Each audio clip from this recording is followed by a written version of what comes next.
Hello, YouTube, and welcome to another episode of Tomorrow's Talk Today.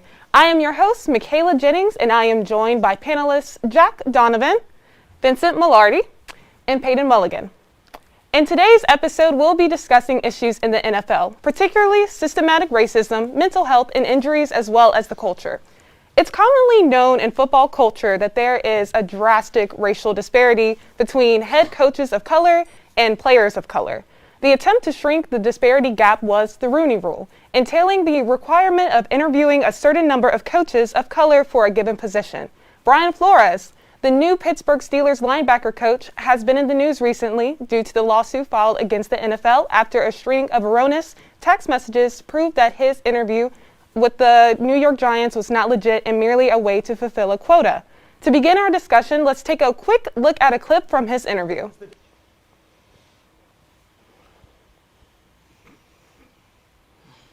What was the tipping point for you through your experiences that made you feel this was something you needed to do? Well, I mean, just, I've been on, several interviews over the years. And look, I mean, we didn't have to file a lawsuit for the world to know that there's an issue from a hiring and firing practices in the National Football League. That's correct. A lot of people have pointed this out. So why did you feel you needed to do this? Because we need change. That was the number one reason. And I know there's a sacrifice, there's risk to that, but at the end of the day,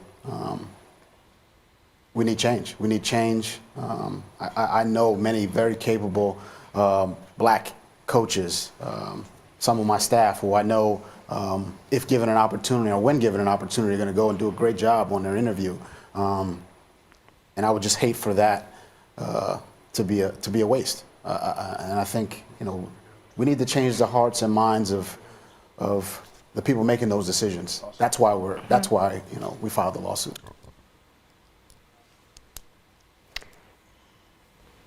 As you can see from that clip, Flores is confronted with raising awareness of the discrimination he and many others have experienced as a person of color in the NFL.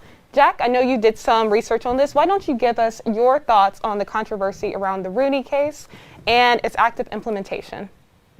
Yeah, thank you. So, as stated a little bit earlier, the Rooney Rule stemmed from a lack of diversity in the NFL, and essentially states that when going through a hiring process, a team needs to at least interview 2 coaches of minority or color. But at this point in the NFL, it's kind of just seen as checking a box because of how complex and political the NFL has become. A lot of coaching decisions are made pretty quickly. So in this case, Bill Belichick texted Brian Flores before he had gone to the interview, telling him congrats by mistake because he texted the wrong Brian. The Giants had interviewed another head coach with the first name Brian, and Belichick mixed up the contacts and texted him by accident. So Brian Flores was essentially told that this interview wasn't going to be legit from the start. Before he had even gone to the interview, he knew that it had already been decided, which isn't how anyone should conduct business. And I think a lot of this can stem from, we see almost a 100% majority, with the exception of maybe 1 or 2 owners, all white owners in the NFL. And I think it stems from, being comfortable around people and wanting to be surrounded by people that look like you, that make you comfortable, when in reality a head coaching position should be decided by the merit of their achievements, not the color of their skin. No, I understand where you're coming from, but it is something to discuss with, you have a majority people of color team, and then you see who owns it. At least being a daughter of a coach, my dad always implemented into me and the people he was coaching. He's like, I want to be the face that they see. I want to show them that they can also achieve this if they so desire to. So representation is important. So hopefully the NFL can implement that more. Now, Vincent, what do you think is the best scenario of the Flores' lawsuit against the NFL? Well, the thing with the Rooney Rule is that this happened to Flores a couple of years ago. He interviewed with the Denver Broncos, and John Elway and then the GM came there to a meeting with him after they pretty much had already selected a coach. In the article, it said they showed up pretty much after a heavy night of drinking. So it was like, if you're going to actually try to use the Rooney Rule, everyone has to be, you have to wait to hire people. Like, everyone should have a chance to actually get hired versus kind of what you said, Jack, where it's like just checking off a box after you already have the coach selected. There's a couple different ways to go about, doing this. I think that probably would be the best way, but I mean, there is the other side of the argument where it's like, hey, in the NFL, you have to be the best player to become the starter. It's kind of the same with coaching, as some would say, where it's like whoever's the best coach is going to get the job, and you shouldn't have to have different check boxes for different individuals. Understandable. So, Peyton, let's go to you. And I was wondering, how much of a role did Colin Kaepernick kneeling during the national anthem and the protests of police violence in 2016 play into the fact that he is no longer in the league in this discussion of racial discrimination in the NFL? Well, I believe that it's not technically tied directly to his political stances why he's not in the NFL. I believe sometimes it's also to do with talent. I mean, at the end of the day, he's a quarterback in the NFL, and he's got to produce in order to stay in the league. So I don't believe that his lack of being in the NFL right now is totally directly to his political stances. But I mean, the NFL is such a mainstream platform in today's society. Every move that they make is underneath the microscope of the public eye. So, I mean, the fact that Colin Kaepernick's not in the league right now, he still holds value in the NFL because he was a former player, and he's a human rights activist. I mean, he's really wanting change, and he really wants to see racism in the NFL just disband and not be a part of the NFL anymore. Exactly. Thank you for bringing that up. And thank you all for bringing up some very good points about micro and macro aggressions within the NFL. We have to take a quick break, but we'll be right back, so stay tuned. You're listening to WMLU 91.3 FM, the music of Longwood University and Farmville, Virginia. Rebound to Phillips. Great, strong rebound by Cody Phillips. Then Jordan Shinron with the mid-range jumper. Goes down off the backboard. So the sports committee within WMLU is an award-winning committee in itself, and it's an opportunity for people to be able to call Division I athletic events. Basketball, we've done soccer, we've done softball for the first time last year. This year we're doing tennis for the first time, which I'm excited about, as well as baseball in the mix as well. So it's an opportunity for people to get on-air experience, learn who they are as a play-by-play, on-air talent. And there's a lot of different things that kind of come with that. All right, so with WMLU Sports, there's always 3 people working a game. So usually there'll either be 2 people calling the game, color and play-by-play, and then there'll be 1 person in the studio working the soundboard right here. The soundboard is to make sure that the guys or girls at that game are sounding good. They can hear them over the air or the web stream. If there's any problems, the person in the studio is able to adapt and adjust and make sure that everything here is working well. I'm a proud Longwood graduate, COMM class of 2011, and there is no way I would be here if it weren't for my time behind the mic at WMLU, the music of Longwood University and the award-winning home of your Longwood Lancers. So this is an opportunity to grow, learn, figure out what works best for you, what skills you have, what makes you a good on-air talent, good play-by-play person. But it's also, of course, an opportunity to just meet new people with similar interests. Inherently, if you're joining the sports committee, you probably like sports, and then everybody else in the room does too. So it's an opportunity to grow, make new friends, and have that commonality between other individuals. 11:44 left in the second half, which brings us to our under 12-minute media timeout. So we'll come back with Harper Baker at the Charity Stripe here on WMLU Farmville 91.3 FM. Welcome back.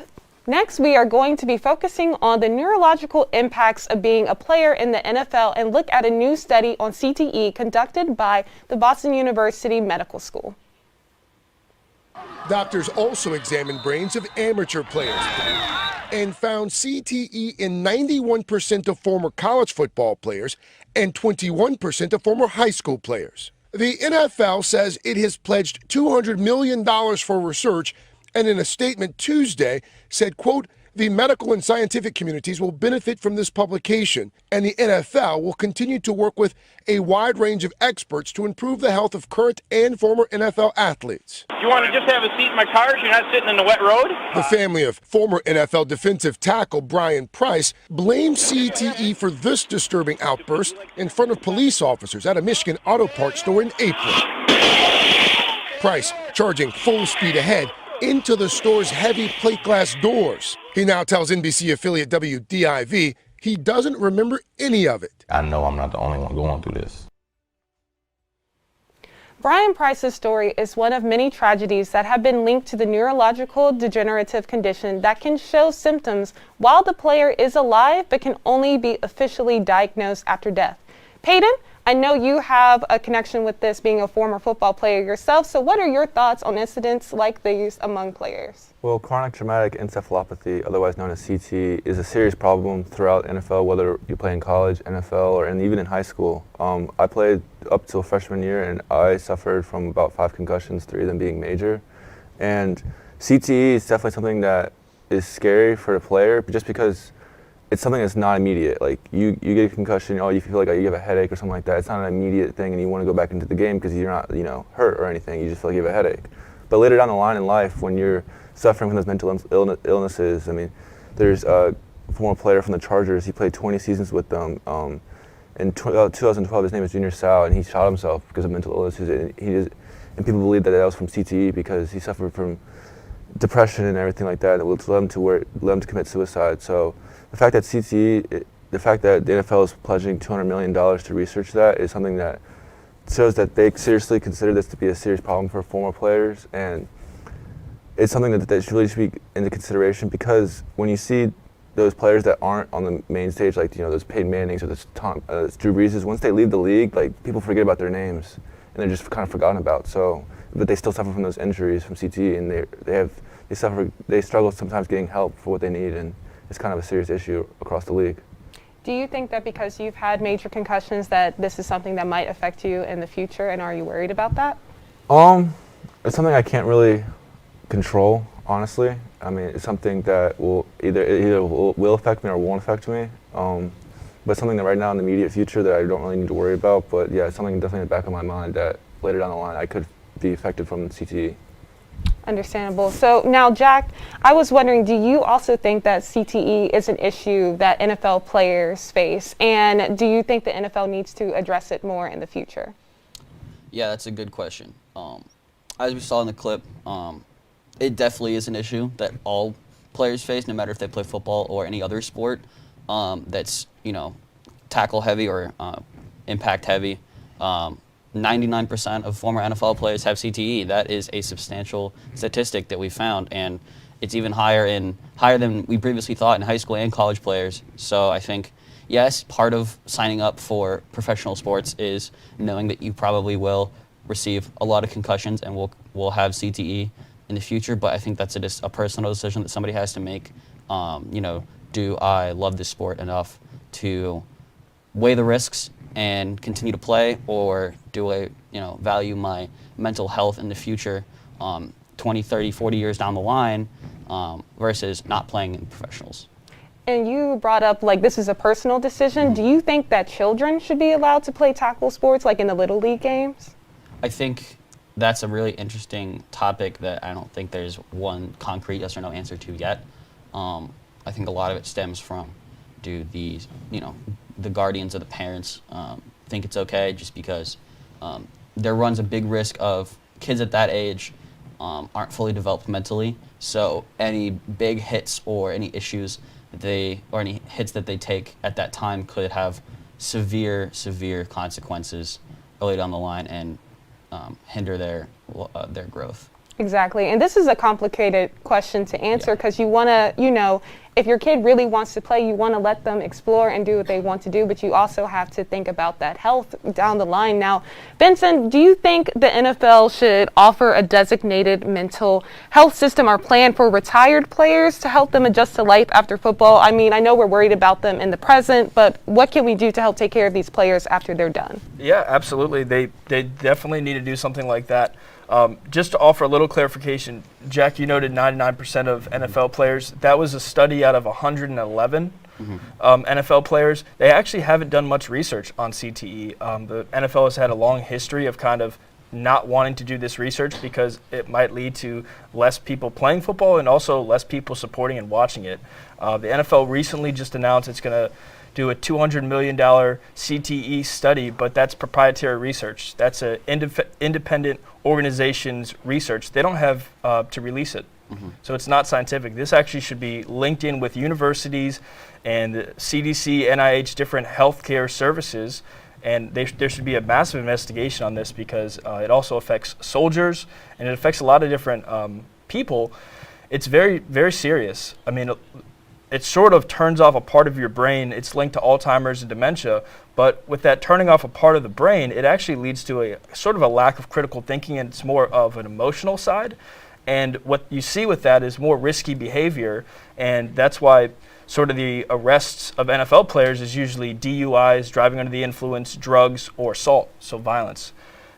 It's very fascinating, and it needs to be studied. No, I completely agree, and I worry about what this can have for them in the future as well.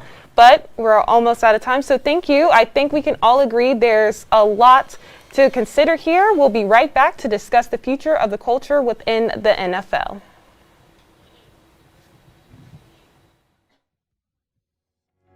The Communication Studies Department has always prided itself on having our students do original research. And in the fall of 2018, when I was teaching that class, I wanted to look for a way to have our students present that research in a different manner. And I did a little research and I could not find anyone else who had live streamed original undergraduate research. So I kind of came up with the idea to have the students present it, and Dr. Paul was very agreeable here. And so rather than doing a traditional poster session or something like that, we came up with the idea to have our students present their research in front of the camera. And the cool thing about that is the distribution is much wider than it would be typically. Parents, alumni, friends of the department all got to watch that research, and the students also had something that was more lasting that they could look at later in life than a traditional poster format. So one of the ultimate aims of doing research is that you get to share it with somebody, and that it's just not for yourselves or just to have some sort of document. It's to be able to disseminate that research, whether you have significant findings or not. And so being able to have an audience for your research project is paramount. And having an opportunity to live stream it gives students an awesome opportunity to be able to share it with a large audience. So being in the studio, there's just nothing like that. This is the whole overall experience. You got the cameras, the lights, everything in front of you, being on the stage, and all the information's there, and you have one take to get that information out as efficiently as you can, compared to having a poster session where people come and go as they please and you're just set at one spot for X amount of time. So being in the studio, it's just a great experience, nothing like it.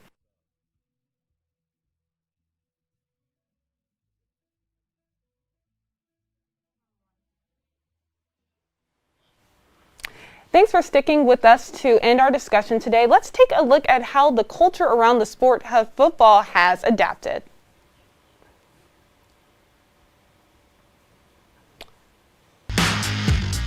This was a time where pads were huge and uniforms were loose. The grabbing and pulling a player down by his jersey was a much better strategy back then. Here's a good visual just to show how much uniforms have changed. Overall, it fits much better. Knee and thigh pads are now paper thin. Without the clunkiness of the excess padding, players now have a much better range of motion and mobility in general. Today's uniform features more style than ever before. Over the span of time, we saw accessories go from protective layers to a fashionable look. Deion Sanders is one of the OGs when it comes to football style. He rocked this long sleeve armband combo in the 90s. He was cool before being cool was a thing in the league. Football, America, and just everything we love about the soda and the excitement and just everything about culture and football. So Vincent, how do you feel about football being the new American pastime rather than baseball, and where that has gone throughout history and where it's going to take us? Yeah, well, you've seen really one of the big changes with sort of the NFL is just how fast-paced it is compared to other sports, particularly baseball. Baseball is a much slower sport. In the NFL, though, I mean, a lot of technology has really assisted with this process, I think. Instant replay is a great example of this. Now in so many games, referees are using the instant replay multiple times a game because, one play, one call can really change the outcome of an entire game.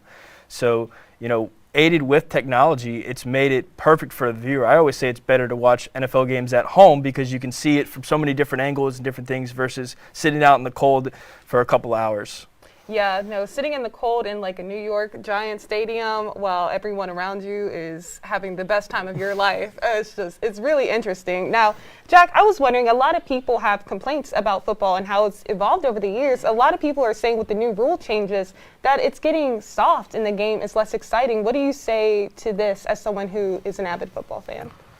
Yeah, I think you bring up a really good point. I think there have been a lot of rule changes, but I don't necessarily think that correlates to the game getting soft. I equivalent that to the game being safer, right? We started football, we didn't know much about how repeated hits would impact the body, impact a person's mind, their physical body.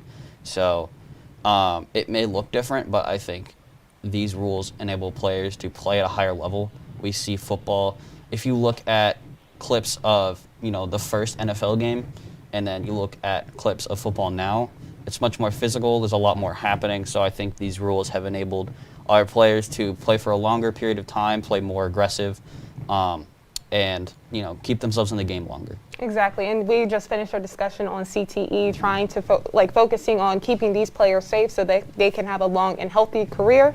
Now, Peyton, we're going to go back to you. So you've played football over the years, so you've been immersed in this culture. So how would you define the NFL culture of today? I believe the culture, it's just become, it's less of like, it's more in the public eye because there's so much media right now in the NFL.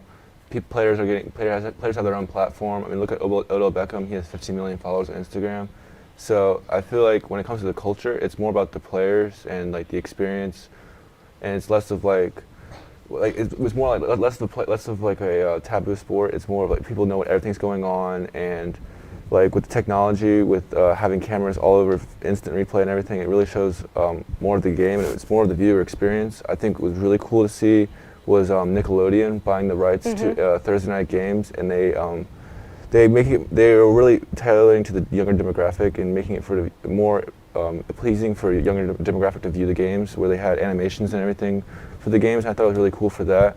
But overall, the culture, it's changed for the better, I feel like. It's changed with society. It's become more inclusive. It's become more welcoming to people that aren't necessarily football fans, but just like to watch a good game, where it's more of an entertaining thing than it is to watch just sports. I feel like the NFL really, it takes a different step than like somewhere like the MLB, where it's strictly just a sport, where the NFL really cares about the viewer and the viewer experience of watching the game.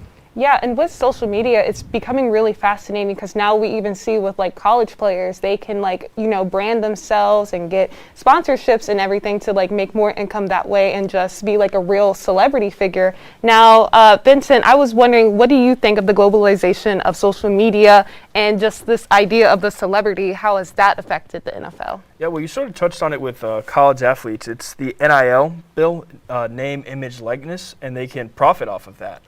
So one of the things with globalization that you've seen is that now, college athletes can get paid, and this is heavily correlated to your social media presence. If you have millions of followers on social media, lots of fans, then you're likely going to get a good NIL bill. Now, there is some controversy with larger schools being able to provide more money versus smaller schools. That's a later discussion, but yeah, you have seen though affecting, it's influenced all different ages now with globalization, and social media it just lets fans see a little bit of a different side to their favorite player.